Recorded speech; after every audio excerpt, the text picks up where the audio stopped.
आज हम बात करेंगे ह्यूमन एनाटॉमी एंड फिजियोलॉजी के एक नेक्स्ट चैप्टर में, जिसका नाम है सेल बायोलॉजी, कोशिका जीव विज्ञान। सारे के सारे एमसीक्यूज मोस्ट इंपॉर्टेंट हैं आपके एग्जाम के लिए, और इस चैप्टर में हम कवर करने वाले हैं 150 प्लस एमसीक्यूज को। तो स्टार्ट करते हैं। आज का हमारा पहला क्वेश्चन है, who is known as the father of modern cell biology. तो आधुनिक कोशिका जीव विज्ञान के पिता के रूप में किसे जाना जाता है? रॉबर्ट हुक को, गाल एंड पैलेडे को, एंटोनी वान लिवेनहॉक को और डार्विन को। तो जो मॉडर्न सेल बायोलॉजी के फादर हैं वो कौन है? जॉर्ज इमिल पैलेडे और गाल। ठीक है। रॉबर्ट हुक क्या है? फादर ऑफ साइटोलॉजी हैं, साइटोलॉजी, फादर ऑफ साइटोलॉजी हैं। एंटोनी वान लिवेनहॉक है, फादर ऑफ माइक्रोबायोलॉजी हैं, माइक्रोबायोलॉजी हैं। चार्ल्स डार्विन का इवोल्यूशन से रिलेटेड था, तो वो हमारे काम का नहीं है। What is the basic unit of life. जीवन की मूलभूत इकाई क्या है? तो जीवन की मूलभूत इकाई होती वो क्या है? कोशिका होती है, हमारी सेल होती, क्योंकि सेल के अंदर लिविंग स्टेट को बनाए रखने के लिए सारे फंक्शंस होते हैं। एक सेल को लिविंग रहना है, जिंदा रहना है, उस जिंदा रहने को बनाए रखने के लिए जो भी रिएक्शंस उसके अंदर होती हैं वो एक सेल के अंदर हो सकती हैं। Which part of the cell contain genetic information. तो कोशिका का कौन सा भाग आनुवांशिकी जानकारी को संजोता है, मतलब रखता है? Cytoplasm, nucleus, mitochondria, ribosome. यहाँ नाभिक की जगह पता केंद्रक होना चाहिए, ठीक है, वो ट्रांसलेशन में थोड़ा दिक्कत हो गई, केंद्रक होना चाहिए। जहाँ पर भी नाभिक होगा आगे लिखा हुआ तो आप ये मानिएगा कि वो केंद्रक लिखा है। तो कहाँ होता है जेनेटिक इन्फॉर्मेशन? कहाँ रहती है? जो हमारा डीएनए होता है वो कहाँ रहता है? वो रहता है हमारे न्यूक्लियस के अंदर। Who discovered the cell. कोशिका की खोज किसने की थी? Antonie van Leeuwenhoek, Robert Hooke, Theodor Schwann और चार्ल्स डार्विन। देखो, सबसे पहले नॉन लिविंग सेल को या नॉन लिविंग कोशिका को डिस्कवर्ड किया था किसने? नॉन लिविंग को डिस्कवर्ड किया था किसने? रॉबर्ट हुक ने। सबसे पहले लिविंग कोशिका को डिस्कवर्ड किया था एंटोनी वॉन लिवेनहॉक ने। आंसर देखते हैं हम क्या दिया है। तो सबसे पहले वाला ही पूछा गया है और नॉन लिविंग पूछा गया है। सबसे पहले मतलब फर्स्टली सबसे पहले किसने कोशिका को खोजा था? तो वो कौन थे? रॉबर्ट हुक थे, मतलब रॉबर्ट हुक ने खोजा था। और उसके बाद लिविंग को किसने खोजा था? वो खोजा था एंटोनी वॉन लिवेनहॉक ने। तो इस क्वेश्चन से हम ये समझते हैं कि जब कुछ ना दिया हो, डायरेक्ट पूछा जाए हु डिस्कवर्ड द सेल, तो हमें रॉबर्ट हुक लगाना है। और पूछा जाए who discovered the living cell, तो हमें आंसर लगाना है Antonie van Leeuwenhoek. What is the function of mitochondria. Mitochondria का कार्य क्या होता है? प्रोटीन की सिंथेसिस करना, एनर्जी प्रोडक्शन, डीएनए रेप्लिकेशन और फोटोसिंथेसिस। तो माइटोकॉन्ड्रिया का काम क्या होता है? ऊर्जा का उत्पादन करना। Which organelle is responsible for protein synthesis. तो प्रोटीन संश्लेषण के लिए कौन सा अंग जिम्मेदार होता है? प्रोटीन संश्लेषण कहाँ होता है? प्रोटीन संश्लेषण होता है कहाँ? राइबोसोम्स पर। और ये राइबोसोम्स होते हैं वो कहाँ पाए जाते हैं? जो हमारी एंडोप्लाज्मिक रेटिकुलम कुछ इस टाइप से होती है, इस टाइप से नहीं, इस टाइप से होती है, ठीक है। सेल के बाहर जो हमारा केंद्रक है, ये जैसे हमारा केंद्रक है, केंद्रक के बाहर कुछ इस टाइप से लगी हुई होती है एंडोप्लाज्मिक रेटिकुलम। और इस एंडोप्लाज्मिक रेटिकुलम पर क्या पाए जाते हैं? राइबोसोम्स पाए जाते हैं, राइबोसोम्स पाए जाते हैं, ठीक है। और इन्हीं राइबोसोम्स पर क्या होती है? प्रोटीन की सिंथेसिस होती है, प्रोटीन की सिंथेसिस होती है। तो अगर यहाँ पर राइबोसोम्स आंसर नहीं होता तो आंसर हो सकता था एंडोप्लाज्मिक रेटिकुलम, क्योंकि एंडोप्लाज्मिक रेटिकुलम पर ही राइबोसोम्स लगे होते हैं और उन्हीं राइबोसोम्स पर प्रोटीन की सिंथेसिस होती है। What is the function of cell membrane. तो कोशिका झिल्ली का काम क्या होता है? तो कोशिका झिल्ली होती है, जैसे ये कोशिका है, इसकी जो झिल्ली है, ये इसका काम होता है बाहर से अंदर, ठीक है, अंदर से बाहर और बाहर से अंदर ट्रांसपोर्ट कराना, सब्सटेंस को अंदर से बाहर भेजना और बाहर से अंदर लाना, मतलब ट्रांसपोर्ट कराना। ये सबसे इम्पोर्टेंट काम होता है क्या? हमारा सेल मेम्ब्रेन का मेन काम यही है। ऑप्शन पढ़ते हैं। प्रोटेक्ट दी सेल, कोशिका की रक्षा करना। हाँ भाई, ये काम भी कर सकती है, ये कोशिका की रक्षा कर सकती है।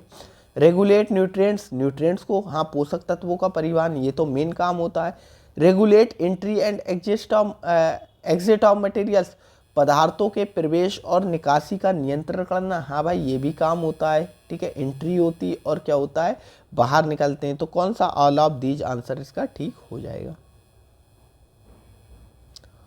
Which organelle is responsible for the process of photosynthesis? तो फोटोसिंथेसिस की प्रक्रिया के लिए कौन सा अंग जिम्मेदार होता है? सबको पता है क्लोरोप्लास्ट होता है। Which of the following is a part of endomembrane system? तो एंडोमेम्ब्रेन सिस्टम होता क्या है, ठीक है। तो 3-4 ऑर्गन होते हैं जो आपस में मिलकर काम करते हैं, तो उन्हें कहते हैं हम एंडोमेम्ब्रेन सिस्टम। देखो ये आपके जानने के लिए आपको जानने की कोई ज़रूरत नहीं कि एंडोमेम्ब्रेन सिस्टम में आता क्या है। देखो थोड़ा रफली बता दे, इसमें एंडोप्लाज्मिक रेटिकुलम आती है, ठीक है। इसमें क्या आती है, एंडोप्लाज्मिक रेटिकुलम आती है। और क्या आता है, इसमें गोल्जी अपरटस आता है, गोल्जी अपरटस आता है। इसमें क्या आती है, वैक्यूल आती। और इसमें एक चीज़ और आती है, मुझे ध्यान नहीं आ रहा है, ठीक है। तो हमारा ऑप्शन देखिएगा, इनमें से कोई है।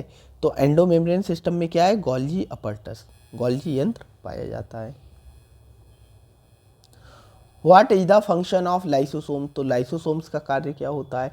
तो जो हमारा लाइसोसोम्स होता है, इसका एक बहुत फेमस नाम है जिसे हम क्या कहते हैं, suicidal bag of the cell.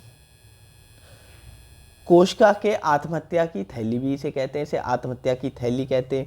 ऐसा इसीलिए कहते हैं क्योंकि इसके अंदर बहुत सारे डाइजेस्टिव एंजाइम पाए जाते हैं, डाइजेस्टिव एंजाइम पाए जाते हैं। जो डाइजेस्टिव एंजाइम किसी सेल को ही डाइजेस्ट कर सकते हैं। अगर ये थैली फट जाए, लाइसोसोम्स फट जाए, तो सारे जो डाइजेस्टिव एंजाइम है वो बाहर आ जाएंगे साइटोप्लाज्म में और अपनी जो सेल है उसको ही खा जाएंगे, उसको ही नष्ट कर देंगे। इसीलिए इसे कहते हैं आत्महत्या की थैली। तो डाइजेशन ऑफ वेस्ट मटेरियल, ये इसका काम होता है क्या, लाइसोसोम का। Which of the following organelle is absent in prokaryotic cell? तो प्रोकैरियोटिक सेल में कौन सा ऑर्गेनल absent होता है, कौन सा ऑर्गेनल absent होता है, क्या है, absent होता है। न्यूक्लियस भाई absent होता है, राइबोसोम प्रेजेंट होते हैं, माइटोकॉन्ड्रिया absent होता है, प्लाज्मा मेम्ब्रेन कुछ प्लाज्मा झिल्ली ये भी प्रेजेंट होती है। तो क्या क्या absent होता है, न्यूक्लियस absent होता है, माइटोकॉन्ड्रिया absent होता है। इसमें 2 ऑप्शन ठीक दिए गए हैं, देखते हैं आंसर क्या है, माइटोकॉन्ड्रिया। लेकिन न्यूक्लियस भी अब्सेंट होता है, ठीक है। इसमें दोनों आंसर ठीक होना चाहिए। एक सेकंड मैं थोड़ा करेक्ट कर दूं इसे। इसमें जो आंसर है वो आपका ए वाला भी ठीक होगा, ठीक है। ए वाला भी आंसर इसका ठीक होगा। ऐसा नहीं है कि ए वाला ठीक नहीं है, दोनों आंसर इसके ठीक हैं।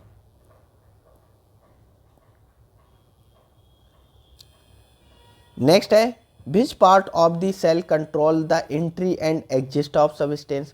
तो कोशिका का कौन सा भाग पदार्थों के प्रवेश और निकासी को नियंत्रित करता है? तो कौन करता है?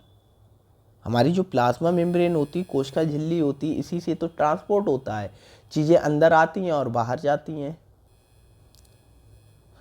What is the function of Golgi apparatus? तो गोल्जी यंत्र का काम क्या होता है? तो गोल्जी अपरटस पर क्या होता है, मॉडिफिकेशन होता है,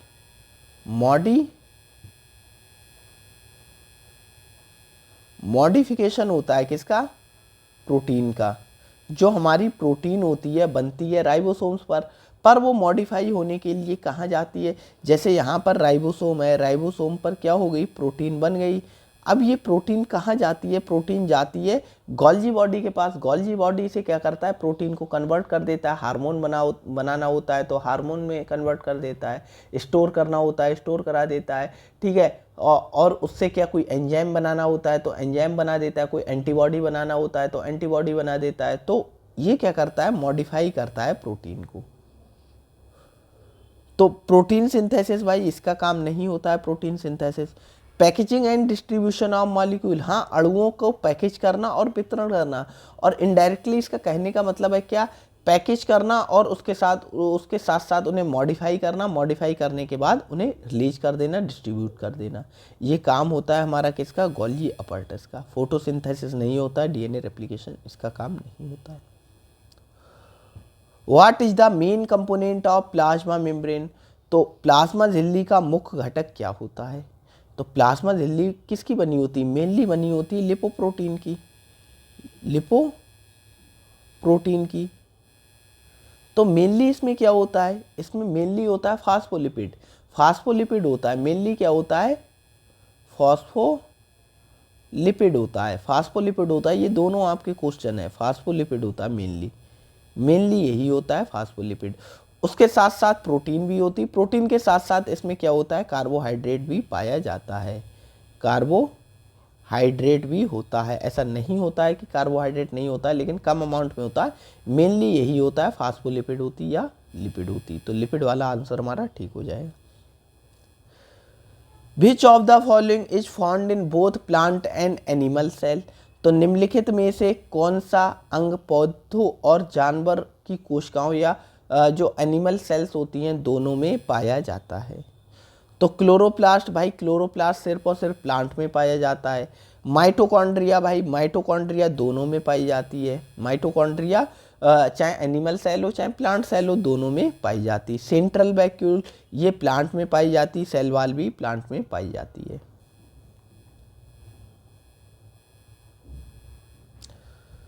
What type of transport required energy in the cell? कोशिकाओं में किस प्रकार के परिवहन में ऊर्जा की आवश्यकता होती है? तो हम थोड़ा ट्रांसपोर्ट के बारे में आपको बताते हैं। 3 टाइप का ट्रांसपोर्ट होता है। एक क्या होता है? एक्टिव ट्रांसपोर्ट होता है, एक पैसिव होता है, ठीक है, और एक होता है फैसिलिटेटेड, फैसिलिटेटेड। देखो एक्टिव ट्रांसपोर्ट या सक्रिय ट्रांसपोर्ट में क्या होता है, ठीक है, इसमें क्या होता है? जो सबस्टेंस होते हैं एक्टिव ट्रांसपोर्ट में, सबस्टेंस होते हैं अपने लोअर कंसंट्रेशन से हायर कंसंट्रेशन की ओर जाते हैं। जैसे ये है, ठीक है, यहाँ कंसंट्रेशन ज़्यादा है, मतलब यहाँ पर ये मतलब सबस्टेंस ज़्यादा है, यहाँ पर देखो कम है, यहाँ क्या है? कम है, और यहाँ क्या है? ज़्यादा है, ज़्यादा है। तो यहाँ से जब हमें यहाँ भेजना है सबस्टेंस को, हमें ज़रूरत है जो यहाँ है यहाँ पर बिल्कुल नहीं रखना है, यहाँ से हमें यहाँ भेजना है जो यहाँ है। तो कम से ज़्यादा की ओर जब भेजते हैं तो क्या होता है? यहाँ पर कुछ पंप पाए जाते हैं, कुछ पंप पाए जाते हैं। ये क्या है? पंप है, ठीक है। इन पंप या इन रास्तों की वजह से, इन रास्तों से होकर यहाँ से यहाँ सबस्टेंस जाते हैं। लेकिन ये जो पंप होते हैं ये क्या करते हैं? एटीपी का यूज करते हैं, एनर्जी का यूज करते हैं, सब तब सबस्टेंस को इधर से इधर पहुँचाते हैं। तो ये हमारा होता है, इस टाइप के ट्रांसपोर्ट को हम एक्टिव ट्रांसपोर्ट कहते हैं। अच्छा, पैसिव ट्रांसपोर्ट क्या होता है? बिना पंप की कोई रिक्वायरमेंट नहीं होती पैसिव ट्रांसपोर्ट में, और सबस्टेंस डायरेक्ट अपनी ज़्यादा कंसंट्रेशन से कम कंसंट्रेशन की ओर चले जाते हैं। जैसे एक एग्जाम्पल बताते हैं, जब हम जो अपने घरों में अगरबत्ती या धूप बत्ती लगाते हैं तो क्या होता है? जो सबस्टेंस होते हैं वो डिफ्यूज़ हो जाते हैं, एक तरीके से डिफ्यूज़ हो जाते हैं, मतलब उस जगह पर भी पहुंच जाते हैं जहां पर उनकी कंसंट्रेशन बहुत कम होती है। उसी टाइप से ये होता है, जैसे जो हायर कंसंट्रेशन यहाँ है तो यहाँ से अपनी कम कंसंट्रेशन, कम सांद्रता की ओर आएंगे। इसमें कोई भी एनर्जी की रिक्वायरमेंट नहीं होती, और ना ही ये चैनल प्रोटीन की रिक्वायरमेंट होती, पंप की रिक्वायरमेंट होती। अच्छा, थर्ड टाइप का हमारा क्या है? थर्ड टाइप का हमारा होता है फैसिलिटेटेड डिफ्यूज़न, ठीक है। ये जो हमारा फैसिलिटेटेड डिफ्यूज़न है ये होता है। तो इसमें क्या होता है? इसमें जो सबस्टेंस होते हैं यहाँ से यहाँ आएंगे, यहाँ से यहाँ आएंगे, अपनी हायर कंसंट्रेशन से लोअर कंसंट्रेशन की ओर आएंगे, इन पंप की हेल्प से आएंगे, पंप की हेल्प से आएंगे, लेकिन एनर्जी की रिक्वायरमेंट नहीं होगी, एनर्जी की रिक्वायरमेंट नहीं होगी। मतलब देखो, जो एक्टिव ट्रांसपोर्ट था उसमें क्या था? सबस्टेंस कहाँ से कहाँ जा रहे थे? कम से ज़्यादा की ओर जा रहे थे, पंप की हेल्प से जा रहे थे, और एटीपी की रिक्वायरमेंट हो रही थी। पैसिव में कुछ नहीं हो रहा था, ज़्यादा से कम की ओर आ रहे थे, कोई एनर्जी की रिक्वायरमेंट नहीं होती है, ठीक है। और क्या होता है? फैसिलिटेटेड ट्रांसपोर्ट में क्या होता है? फैसिलिटेटेड ट्रांसपोर्ट में क्या होता है? उल्टा हो जाता है, ज़्यादा से कम की ओर आते हैं, ज़्यादा से कम की ओर आते हैं, पंप का यूज करते हैं, पंप का यूज करते हैं, लेकिन एनर्जी की रिक्वायरमेंट नहीं होती। ये चीज़ आपको पता होना चाहिए। अब आप ऑप्शन पढ़ लो, एनर्जी की रिक्वायरमेंट किस में होती? तो एक्टिव ट्रांसपोर्ट में सिर्फ हो रही थी, सक्रिय परिवहन में हो रही थी।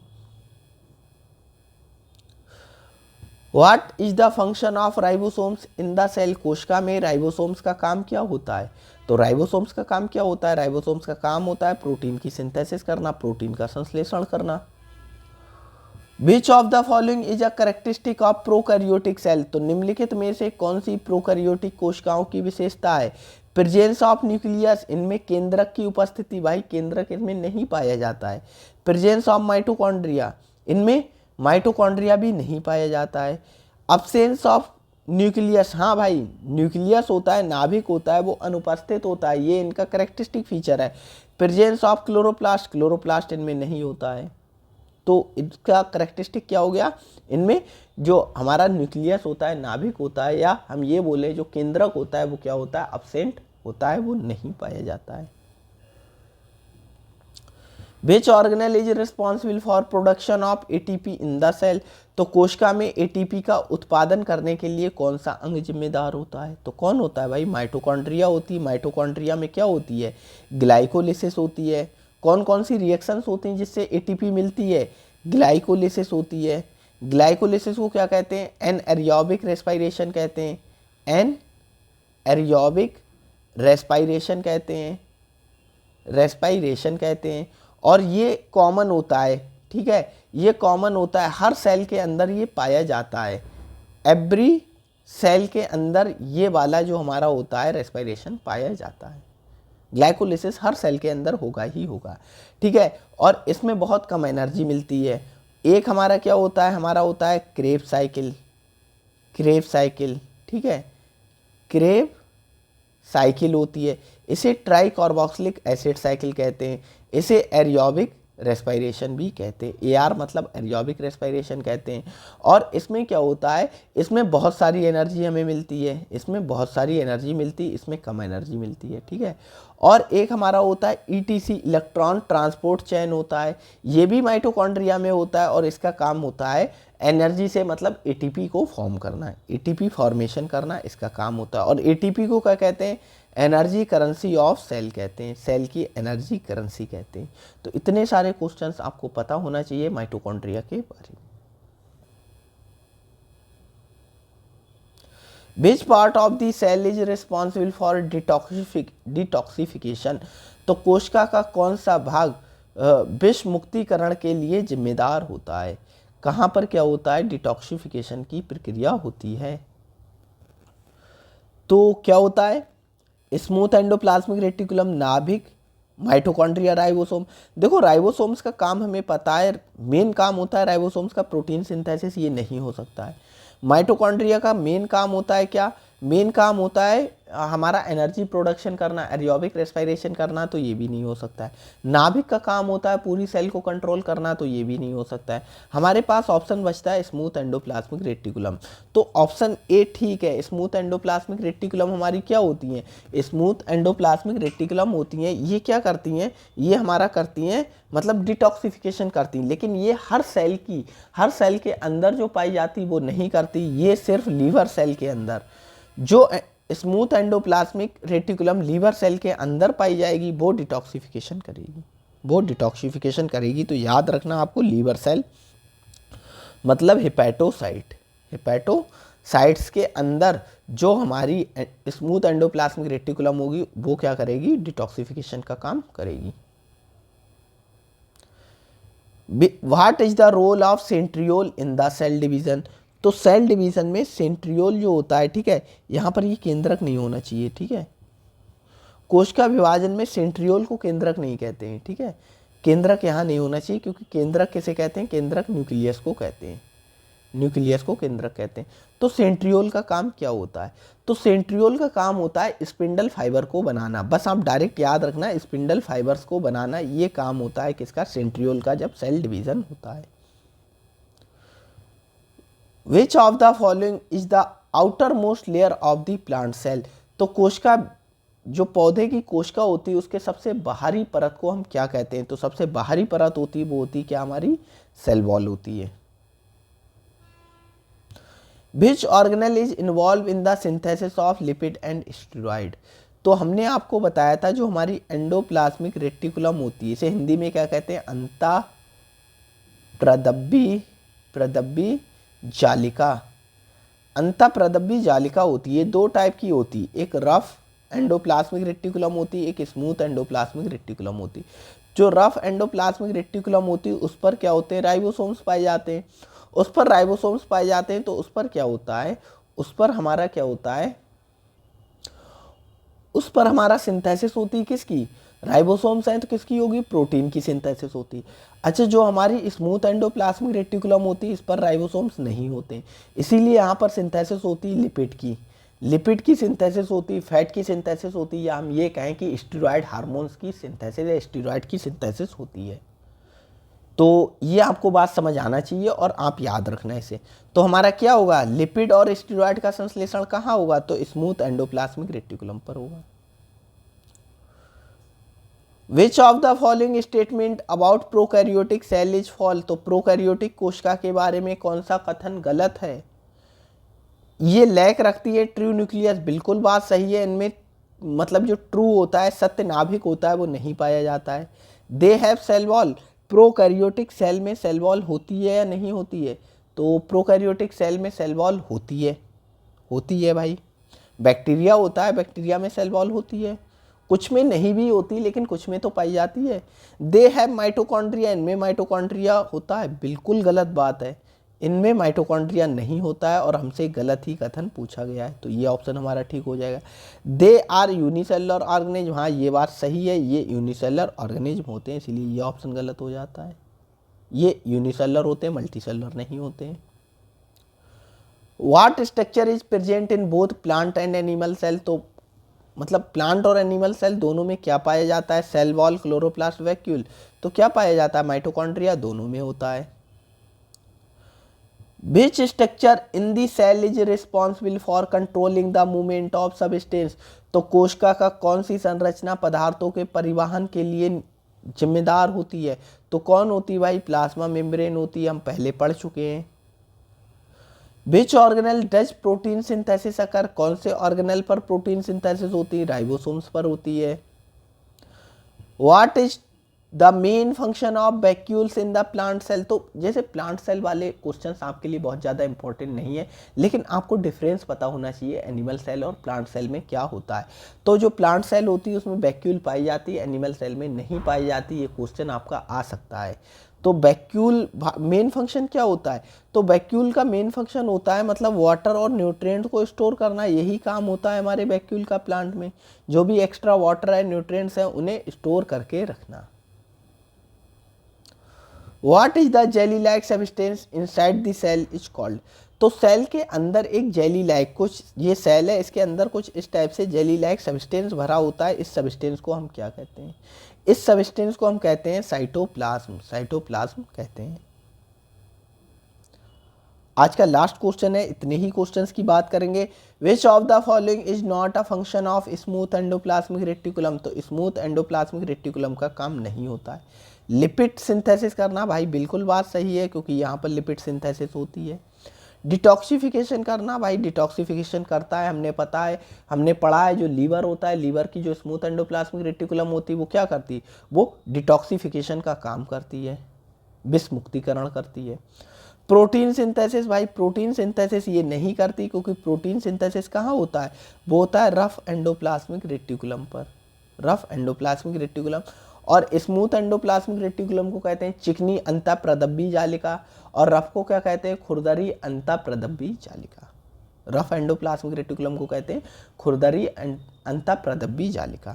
स्टेरॉयड की सिंथेसिस, भाई स्टेरॉयड की सिंथेसिस होती है, स्टेरॉयड की सिंथेसिस होती है, तो ये ऑप्शन भी गलत हो गया। तो आज वीडियो यहीं रोकते हैं, इतने ही 30 क्वेश्चंस की बात आज हमने कर ली। और अगर आपको वीडियो अच्छी लगी हो तो वीडियो को लाइक कीजिएगा, चैनल को सब्सक्राइब कीजिएगा इसी तरीके की वीडियोस को पाने के लिए। Thank you.